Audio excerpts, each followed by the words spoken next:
and welcome to another episode of MLS UK Show Stoppage Time. I'm Henry Hewitt, and as always, I'm joined by Elliot Holman. So it's another busy week in MLS. We are recording this before the midweek MLS matches, so we don't know what's happening in those, but we can talk about the biggest news stories of the last 7 or so days.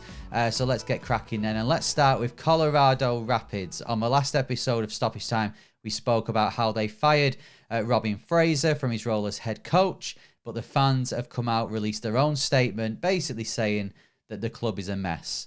To paraphrase, the stadium is a dump, and the training ground isn't much better. And I believe they also said in the statement that this is the worst season on record that they can remember as Colorado Rapids fans.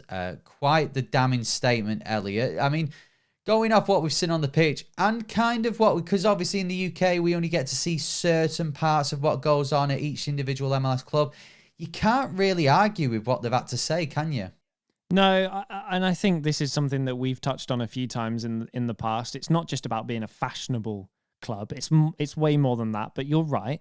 The stadium, even the badge. We've seen loads of new stadiums in MLS because the league's growing. We've seen loads of badge changes in MLS because the league's growing. I feel like we'll get to a point where those badges will start to stick for a long time. When you look back in 100 years, hopefully they won't have changed every 4 years like they currently seem to. But there is a massive, there needs to be a massive drive around teams like Colorado to stay relevant. It sounds harsh, but I think that's the reality. You've got to stay relevant. They have the backing. They have a better backing in terms of the Cronkies than a lot of clubs. But obviously, they're not investing what needs to be invested. I think you're right about the stadium. Certainly on the pitch as well, even though they got a win at the weekend. I think the fans are really, they should feel vindicated in what they're saying. It's been an awful season. They've won the same amount of games away as they won at home. And that, by the way, that's like 15% or something awful. So it's been really, really poor, and I think certainly the worst that they'll remember so far, and it's got to change.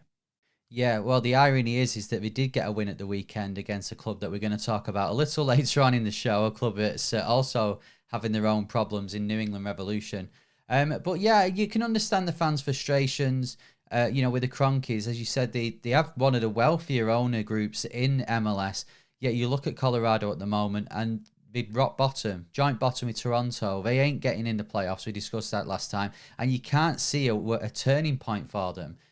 One note that the fans said in a statement, which I thought was really interesting. And, there's two ways of looking at this, but you can understand the point, is that they pointed out that in the latest Forbes list of how much MLS clubs are worth, the value of them, Colorado Rapids stands at $350 million.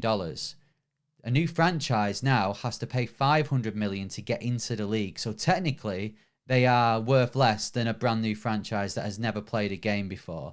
Now, you could argue that newer stuff tends to be more expensive than older stuff, but you can also get the point. If they feel the stadium is crumbling, they need updating, the training ground needs updating for the players, certain other parts off the pitch needs updating just to bring stuff in line with other MLS clubs, then you can definitely understand. So Josh Kroenke has released a statement, just saying that they are going to address these points. They're going to improve the stadium, the training ground and all of that. But the thing is that that's nice, and obviously if it happens, then brilliant. But it shouldn't take the fans releasing statements and being upset for them to do this. It's got to a point of disrepair. This should have been addressed years ago, surely. Yeah, and it can take years to take effect as well. That's my worry with it. So when they do get involved, look at Cincinnati, how long it took them to turn it around. It can take a very, very long while. And just, in terms of on the pitch, you mentioned they're bottom of the standings. They're also bottom of the goals table, rock bottom of the goals table, and they're they've nearly accumulated the most cards as well. So it's all just such bad news. It is, yeah. So there is only one way for Colorado to go. And, as we said on the last episode, they seem to have one really good season, and they'll have a few in sort of obscurity. So hopefully that these changes being made off the pitch, that a new head coach will come in. Hopefully that can bring a better season for them next season. You'd like to think so anyway. Right, let's move on to our second topic of conversation, and it is about New England Revolution, who lost against Colorado at the weekend. Now, since we last recorded, Bruce Arena has left his role as head coach, with them third in the table, citing, well, let me quote this correctly, allegations of insensitive and inappropriate remarks. That's all we seem to know at the moment. Obviously, we don't want to speculate on anything further than that. But Elliot, where does this stand for New England Revolution? Because they've had a disappointing result last weekend. They've not won in 3 games. I know that they've got an interim head coach coming, but could this really dampen their season? Because it was on course to be a really good season for them. Yeah, this is the thing. I think if you remember when he first took over, when Brad Friedel got fired and he came in and he turned them around, and since then they've been a really strong side. And they've been one of the teams to beat. Even when they're maybe a little bit lower down in the table, I think they're still tough to go and beat, especially at home. So undefeated still at home this season. But immediately you can see it's having an effect. You know, that loss to Colorado, we've literally just been talking about how Colorado have been really, really poor this season. And a huge percentage of Colorado's points and wins this season at home have just come from that game at the weekend. So really difficult. I think it's up to the club, it's up to the front office to make sure that the coaching staff and the players remain together, work together, because you don't want to start dropping now. And it's also pointless qualifying for the playoffs if you're not going to have the belief and the work ethic and systems in place to go and achieve something. Yeah, well, they've got Clint PA, who is coming as interim. He's got a lot of coaching experience. Of course, he was with Revs 2 more recently. Tab Ramos has come in as assistant, or is about to come in. So they have got experience there. But, I mean, anyone coming in after Bruce Arena, he's going to have a difficult job because he's done very well. As you said, he came in after Brad Friedel, where they weren't in a great position. He turned it around. He has the experience. Now, of course, whatever has happened off the pitch, is I'm sure it'll all come out eventually. But for the right now, New England Revolution, if I was a fan, I would be worried that they're going to drop down the league because, they are, they're 8 points above the playoff line at the moment. So they have got the buffer. You would expect them to make the playoffs. But where they go after that, if they go much further, remains to be seen. But they want a bit of stability, which you could argue after Petrovic left for Chelsea, they were trying to get anyway. And now they even need some more stability to deal with this. Yeah, I agree. I think to go a whole season unbeaten at home and it end in a bit of a disaster is a massive shame. Bruce Arena was really building something. I've watched a lot of their games this season, and I've been really impressed with not just their attacking. They've obviously got huge threats going forward, but they've been solid. They don't concede huge amounts of goals, and so to be 2-0 down against Colorado Rapids and just get a consolation at the end was a real surprise. It'll be a real kick in the teeth, and they've got to make sure that is the wake-up call they need, and they don't go into freefall. Right, well, let's move on to the next topic from MLS, and I've been waiting to talk about this for the last week. I love this story, even though it has ended a bit sourly, but, at the start, it was a very good story. Matko Miljevic for Montreal, he has been, it's been found that he's been playing for a local side, a local sort of park soccer team, while he's not been playing for Montreal. He's found himself out of a team, and he wanted to have some minutes under his belt, so he decided to play for them. He played with a fake name. Now, this story is great until more stuff has come out about it. Apparently, he hit someone at one point, and now has been fired from MLS and Montreal. So he's ended sourly. But, I mean, at the start of his story, it was brilliant, wasn't it? Because he actually did well. I think he scored 6 goals in his time playing in the Quebec Park League. I can't believe this story. It really reminds me of. I don't know if you had the same thing. We used to like I played for my school football team, and if you played for your school and you got into like an academy, you so like players were getting into the Norwich City Academy, and then you weren't allowed to play in the school team, and you weren't allowed to play for a Sunday league team. But it would happen all the time. Like you'd see someone, you'd come up against someone on a Sunday afternoon and go, I'm sorry, there's absolutely no way that you're not in some kind of academy. And you go, what's your name? What's your date of birth? And they're like, I've no idea. So yeah, I love this story. A solid 123 minutes in MLS this season. That's it. 8 appearances, 1 assist, but still smashing it in the park leagues. I love it. Yeah, well, at least he knows now because his immediate future isn't in MLS. At least he knows there is a place in the Quebec Amateur League for him. He can go and tear it up there. Yeah, it was. I mean, to be fair to him, I think he's had 6 or 7 substitute appearances all season. You can understand why he's frustrated. You could argue that has he shown enough quality on the whole to warrant a first team place? Probably not. The Lasada ball hasn't quite worked out for him. And now he's in the Quebec Amateur League. Let me just have a look. Does it say the team? It doesn't say. He just says a friend's team. It doesn't say in this article I'm reading on the BBC. It doesn't say specifically which team it was for. But I mean, that's a hell of a friend, isn't it? Like if one of my friends is in MLS and I need him to play in my five-a-side team on a Monday night, then I know. And I'd probably say no. But, I obviously clearly don't have as good of friends as he does. Well, I don't have any friends who are professional footballers anyway. Do you want me to message Dane St. Clair and get him in goal for your five-a-side? Yeah, I need to utilise the players that we've had on the podcast. I could have a five-a-side team with him in goal. We could have Kamal Miller playing. Taylor Twellman could be up front. Could have John Champion. Mueller on the left. Yeah, John Champion commentating as well. We've got a hell of a team. So the five-a-side league in Salford, you better watch out because I've got MLS superstars coming. And there's a dog just come past who clearly wants to play as well. That can be our mascot.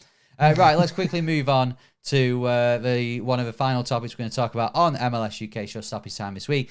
And we've saved Leo Messi till last. It can't be an episode of MLS UK Show Stoppage Time without us talking about Inter Miami or Messi because he is making the news. And this week he's been making the news for his pizza topping choice.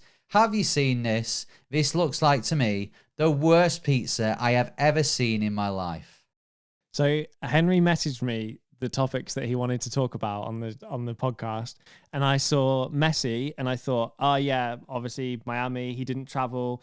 They went there, they play on turf, they lost. I was like, yeah, I'm ready to talk about this. And then it just said pizza topping. And I was like, I'm not going to spoil this story for myself. I haven't seen it. Please enlighten me. Wow. Well, if you're watching on YouTube, a picture of Leo Messi's pizza will be coming on the screen right now. If you're not watching on YouTube and you're listening on your podcast provider, basically it is a pizza. I mean, to be fair, the dough doesn't look that great anyway. And, as far as I'm concerned, in the US, maybe not Miami, they're maybe not known for the pizzas, but America is the best for pizza.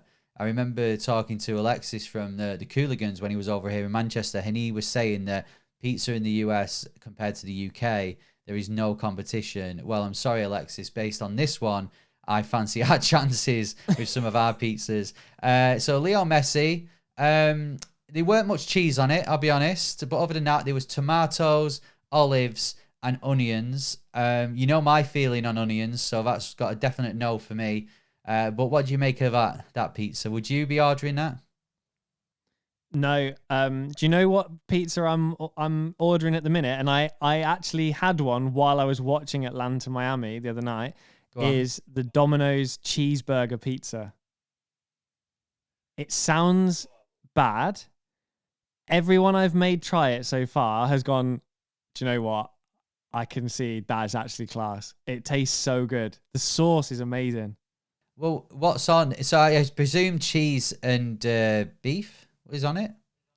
Yeah, and then you get gherkins and like burger sauce. It's lush. So good. And I have a thin and crispy as well. It's lush.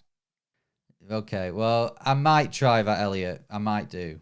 Probably not, but because Domino's is quite expensive as it is. So if I feel with Domino's, I've got my favorites, and I'm not going to venture away from that. Maybe if they do like they do two for Tuesday, don't they? So maybe in that I'll get one of them. That'll be my free choice, and I'll test it. But yeah, I'm not. Don't say it's expensive. I'm trying to get them as a sponsor on the show so we can get free pizza. So don't slag them off. We're promoting some rogue pizza they've just come up with. I think that we've done enough for them. But to be honest, I'd rather have that your choice, that cheeseburger pizza, than Leo Messi's tomatoes, onions, and olives pizza with no cheese on it. I think the tomatoes was in place of the tomato sauce as well. I mean, to be fair, he's a professional sportsman, so I can understand, and that is a lot healthier than the cheeseburger pizza from Domino's. But yeah, sorry, Leo, best player in the world, best player there's ever been, but pizza topping choice 0, unfortunately. Well, let's talk about Messi not going to Atlanta. Of course, it meant Atlanta won 5-2 against Inter Miami. Messi's absence, does that hinder Inter Miami getting in the playoffs? Yes. I mean, we all saw the game. Yes. I don't think I'm an extremely analytical podcast host by saying yes, they're worse without Messi. But I think it was plain for all to see, to be honest. But yes, Busquets is huge for them, quite literally. But I think in terms, Atlanta are very good at home. They score a lot of goals. I had a bet on there being 2 goals in the game. I think I was safe. But I think when you look at Miami, they really have got a steep incline if they want to make these playoffs. They can only afford to drop a few more points, realistically, if they're going to do it. And they need him. And if he's not going to be playing on turf, they'd have known that, by the way. Like, that would have been part of the agreement. If you're going to go to away stadiums and you're not going to play on turf and you're going to be without Messi, then for me, they are up against it. They've got some great players. All right, the keeper didn't cover himself in glory, but normally, decent. Kamal Miller's a fantastic signing. And of course, the obvious headline players, and then Robert Taylor, who's just turned into Messi himself.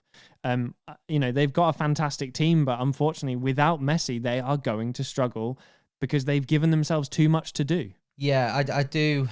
I mean, Busquets, Jordi Alba, fantastic players, but I haven't seen anyone come in and make a difference like Messi has before to a team. And when you take that out, despite the fact you've got those world-class players who have got tons of experience, tons of trophies, take Messi out and it does make them a lesser team. For me, I mean, Miami find themselves at the moment 7 points off the sort of playoffs that they're going to have this year.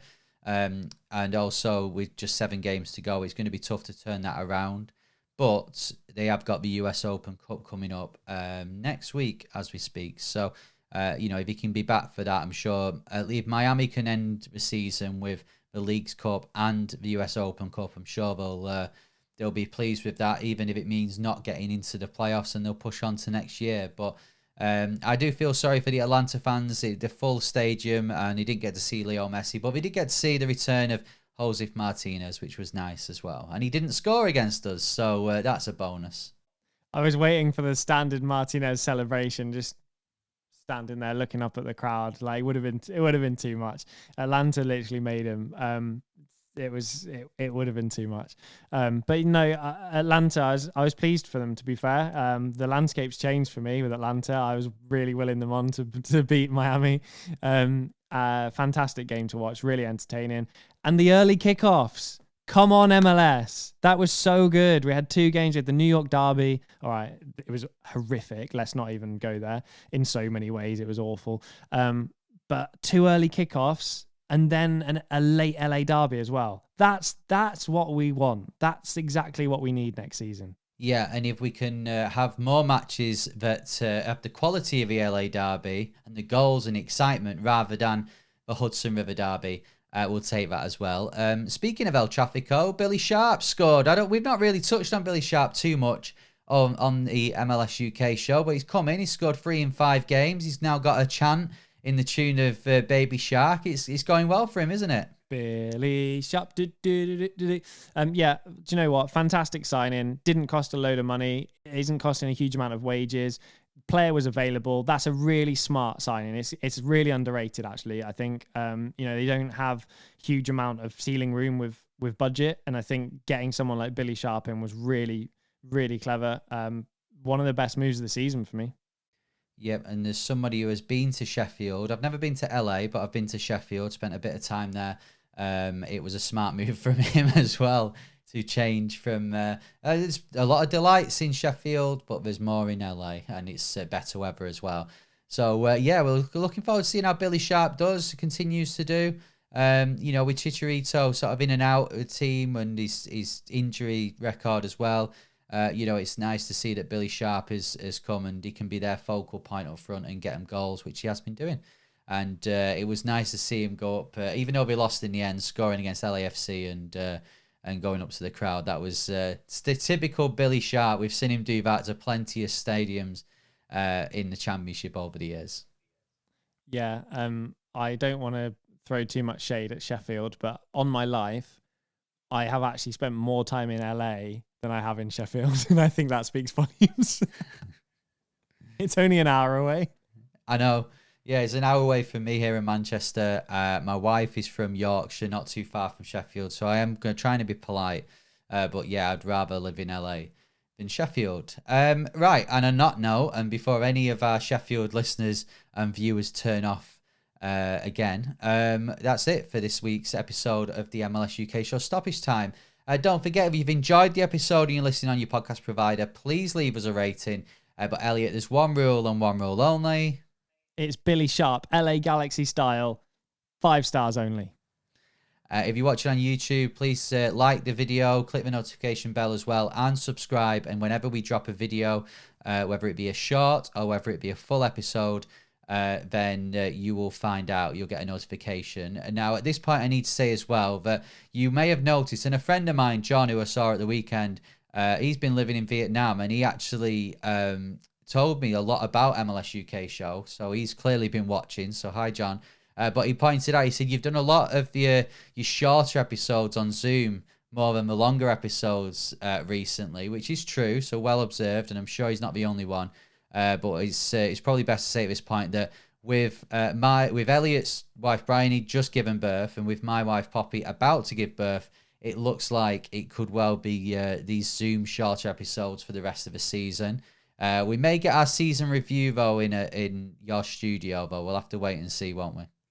Come and watch. Come and we'll get a crash going, both of the kids together, and we'll watch the MLS Cup final together, and we'll do an episode then. But yeah, I think until next season, it just kind of makes sense, because you'll find Henry's been like really keen, and I'm like, mate, you'll understand in like 10 weeks time. You'll get it. Like you just can't. There's just a baby stuck to you 24/7. But yeah, next season we promise. Yes, definitely. And then as we progress, then eventually in 18 years, the kids will have their own MLS UK show, or we can finally retire and they can take over, which is the dream. Who even knows who'll be playing in MLS then? Exactly. A massive thank you before we go to our sponsor, soccer90.com. Remember, if you go to soccer90.com, find any, MLS shirts, international shirts, European shirts. There's tons of stuff on there. And at the checkout, if you type in MLS UK in the discount code, you get 20% off too. Right, that's it from us. Enjoy midweek MLS. Thanks very much for watching. Thanks very much for listening. I've been Henry Hewitt. And I've been Elliot Holman. See ya.